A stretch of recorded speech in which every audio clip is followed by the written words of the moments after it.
You may or may not remember a couple of weeks ago where port authorities, the people who own and run the UK's ports, all up and down the country, all by different firms, companies, whatever you name them, were pretty angry.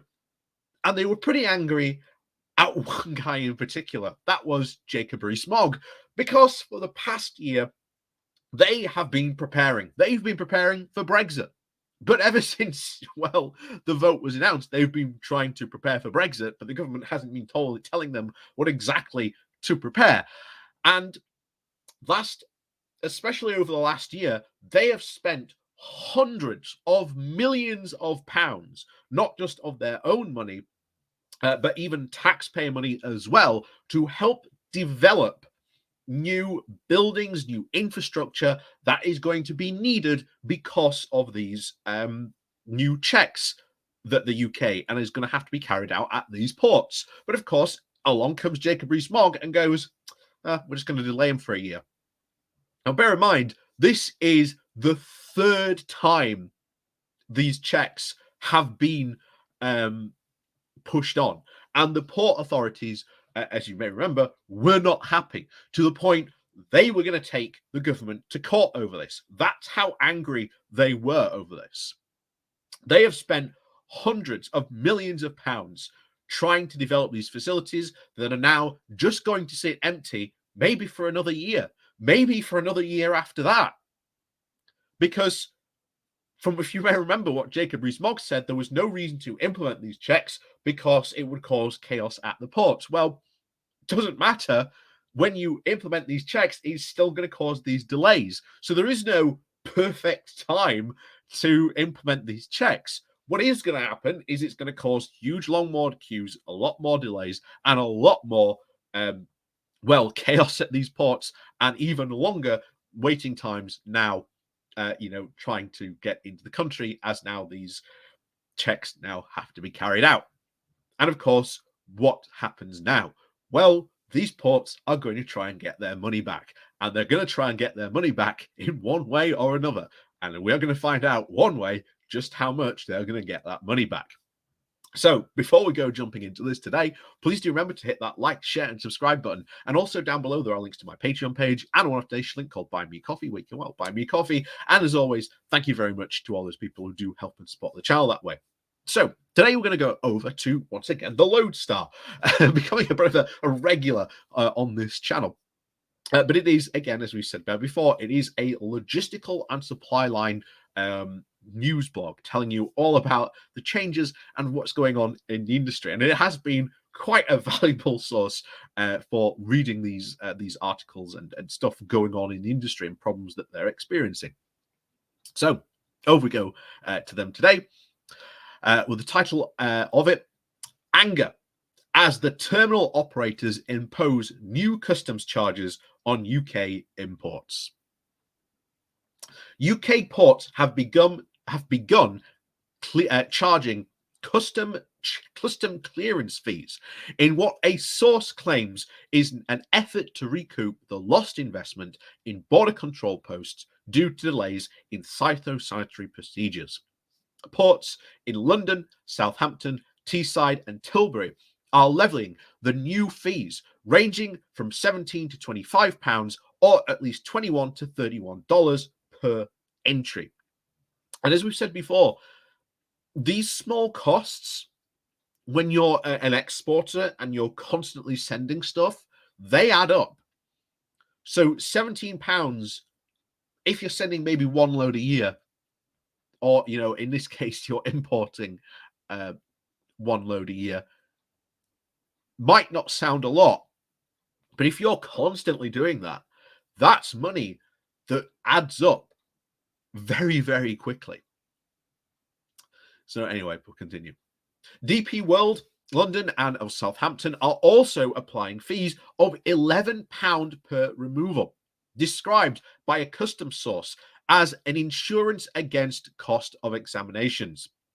A source told the Lodestar, saying, in reality, it's a bullshit money-making exercise, as there are no examinations. It's probably aimed at recovering port development costs. One client is paying 8 to 12 times that on a single container. Having 30 a month, they're paying £6,000 a month without ever having an examination. It's fair to charge one per box, but not one per entry. And smaller players with smaller loads are just picking up the lion's share of the costs. As we said just a moment ago, those costs add up.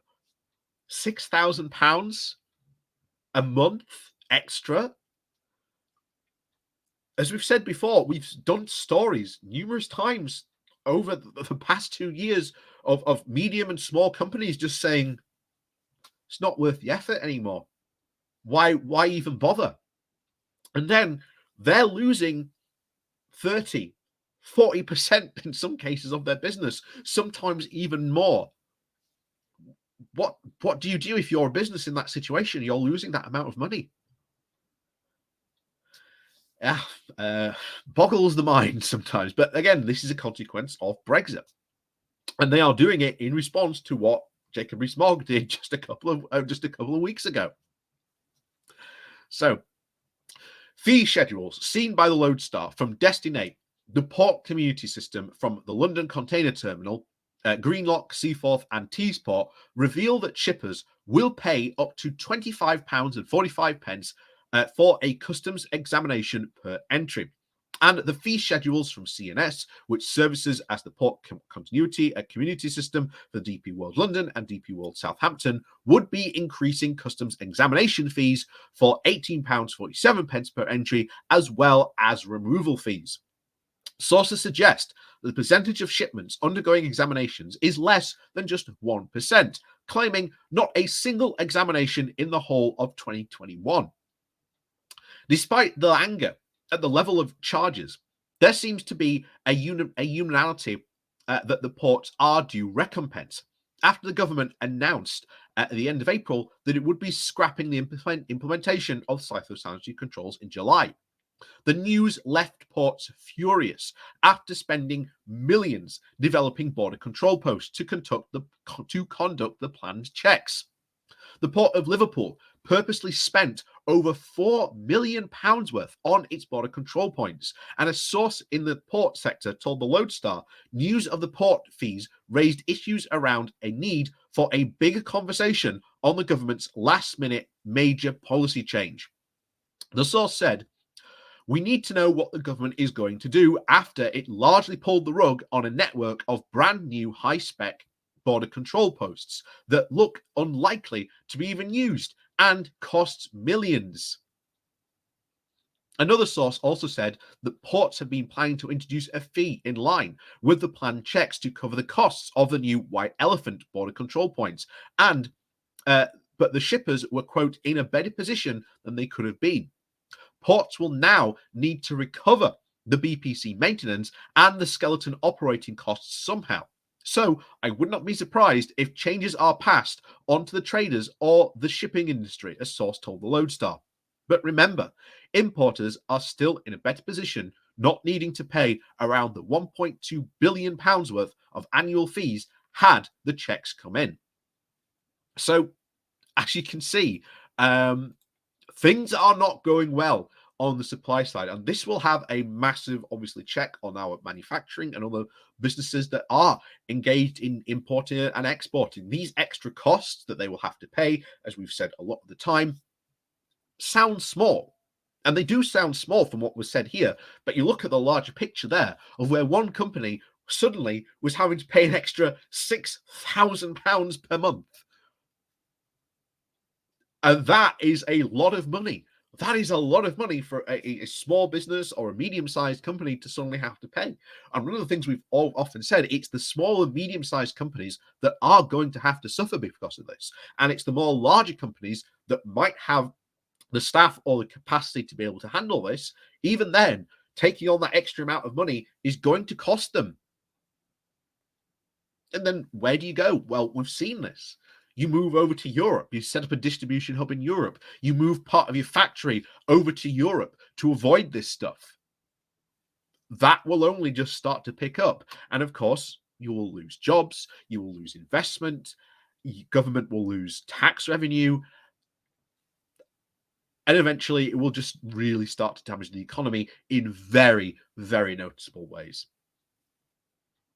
So, as always, thank you very much for watching. But please do remember on your way out to hit that like, share, and of course, if you are new to the channel, the subscribe button to see more news, not only about Brexit, but of course, the rest of the wonderful political shenanigans currently happening in the UK. And of course, down below there are the Patreon link and of course the Buy Me Coffee link where you can, well, buy me coffee if you would like to support the channel that way. And of course, there is the YouTube subscription button as well down below. And of course, the YouTube thank you button as well. So as always, thank you very much for watching. And of course, we'll see you all next time.